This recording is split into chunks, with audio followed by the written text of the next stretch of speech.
రూపమైనటువంటి సూర్యనారాయణమూర్తి కన్నుల ముందు ప్రకాశిస్తూ దర్శనమిస్తూ ఉండగా ఏ మూర్తి యొక్క అవసరం లేకుండా, అంటే నా ఉద్దేశ్యం ఇంటి వద్ద ఉన్నప్పుడు అని కాదు, ఏదైనా ఊరు వెళ్ళినప్పుడు దగ్గర భగవన్మూర్తి లేనప్పుడు పూజ చెయ్యవలసి వస్తే సూర్యుణ్ణి దృష్టిలో పెట్టుకుని పూజ చేసేయచ్చు. ఆ పూజ పరిపూర్ణమైపోతుంది.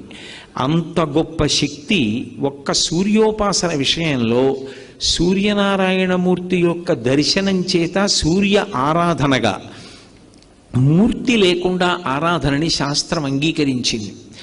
ఎవ్వడు సృజించు ప్రాణుల ఎవ్వడు రక్షించు త్రుంచు ఎవ్వడనంతుండెవ్వడు విభుడెవ్వడు వాడి విధమున మనుచు బినుచు హేలారతుడై అంటారు పోతన గారి భాగవతంలో. ఈ సమస్త సృష్టిని ఎవరు చేస్తున్నాడో, ఈ చేసినటువంటి సృష్టినంతటినీ కూడా ఎవరు నిలబెడుతున్నాడో, ఈ సృష్టినంతటినీ మళ్ళీ హేళగా ఎవరు